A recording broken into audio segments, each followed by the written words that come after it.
آداب، میں ہوں غوث سیوانی۔ آج چند باتیں حضرت نظام الدین اولیاء رحمۃ اللہ علیہ کے بارے میں کرتے ہیں۔ حضرت نظام الدین اولیاء رحمۃ اللہ علیہ کی خانقاہ کے حاضر باشوں میں ہر طبقے کے لوگ ہوتے تھے۔ شہزادوں اور درباریوں سے لے کر عام غریب لوگ بھی موجود رہتے تھے۔ بعض حاسد قسم کے لوگ بھی آپ کی محفل میں آتے تو بعض جان چھڑکنے والے عقیدت مند بھی ہوتے تھے۔ آپ کے ملفوظات کو جمع کر کے کتابی شکل دینے والے امیر حسن سنجری آپ کی ایک محفل کا ذکر کرتے ہوئے لکھتے ہیں، حاضرین میں سے ایک نے عرض کیا کہ بعض آدمیوں نے جناب کو ہر موقع پر برا کہا، وہ آپ کی شان میں ایسی باتیں کہتے ہیں جن کے سننے کی ہم تاب نہیں لا سکتے۔ خواجہ صاحب نے فرمایا کہ میں نے سب کو معاف کیا، تم بھی معاف کر دو اور کسی سے دشمنی نہ کرو۔ پھر فرمایا کہ چھجو ساکن اندیپ ہمیشہ مجھے برا بھلا کہا کرتا تھا اور میری برائی کے در پہ رہتا تھا۔ برا کہنا سہل ہے لیکن برا چاہنا اس سے برا ہے۔ الغرض جب وہ مر گیا تو میں تیسرے روز اس کی قبر پر گیا اور دعا کی کہ پروردگار، جس نے میرے حق میں برا بھلا کہا میں نے اسے معاف کیا، تو میری وجہ سے اسے عذاب نہ کرنا۔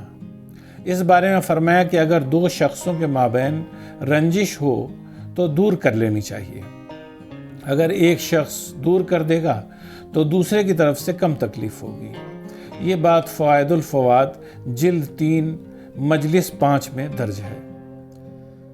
سلطان المشائخ محبوب الہی حضرت نظام الدین اولیاء رحمۃ اللہ علیہ چشتی سلسلے کے ایک ایسے بزرگ ہیں جن کے ذریعہ تصوف کی بڑے پیمانے پر نشر و اشاعت ہوئی۔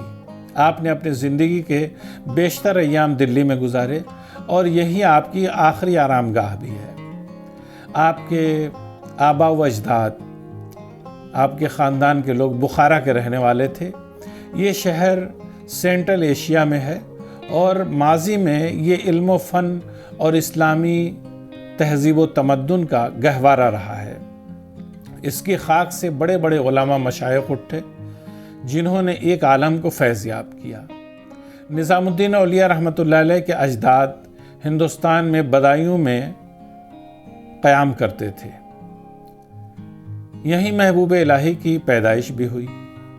تعلیم و تربیت کا سلسلہ جاری تھا، مگر آپ کے دل میں روحانیت کی تڑپ تھی، نور حقیقی کے نظارے کی خواہش تھی جو دامن دل کو کسی اور جانب کھینچ رہی تھی۔ 10 سال کی عمر میں پہلی مرتبہ آپ نے حضرت بابا فرید گنج شکر رحمۃ اللہ علیہ کا ذکر سنا تھا۔ تب سے آپ بابا صاحب کی ملاقات کے مشتاق تھے۔ آپ ان سے غائبانہ محبت کرنے لگے تھے اور ان کے نام کا وظیفہ کیا کرتے تھے۔ اب آپ 20 سال کے ہو چکے تھے اور علمی اعتبار سے کامل ہو چکے تھے۔ دل کے اشتیاق کو مزید روکنا نہیں چاہتے تھے، لہٰذا اجودھن پہنچ گئے جہاں بابا صاحب رہا کرتے تھے۔ بابا صاحب کی خدمت میں حاضر ہوئے، بہت کچھ کہنے اور سننے کے لیے راستے میں الفاظ موزوں کرتے چلے گئے، مگر جب پہنچے اور شیخ کے چہرے مبارک پر نظر پڑی تو دل کی کیفیت زیر و زبر ہو گئی۔ کچھ کہنے اور سننے کا ہوش نہ رہا، خاموشی کے ساتھ چہرے کو تکتے رہ گئے۔ پتہ نہیں یہ اتفاق تھا یا شیخ کی نگاہ ولایت کا اثر کہ جو الفاظ بابا صاحب کی زبان سے محبوب الہی نے سب سے پہلے سنے وہ فارسی کا ایک شعر تھا: اے آتش فراقت دلہا کباب کردہ، سیلاب اشتیاقت جہاں خراب کرتا۔ حضرت نظام الدین اولیاء کا قیام دلی میں غیاث پور گاؤں میں رہا کرتا تھا۔ یہ گاؤں اسی جگہ پر تھا جہاں اب ہمایوں کا مقبرہ ہے۔ یہ گاؤں جمنا کے کنارے واقع تھا اور بہت کم آبادی تھی۔ مقبرے کی دیوار سے متصل آج بھی نظام الدین اولیاء کی خانقاہ کے کچھ حصے موجود ہیں۔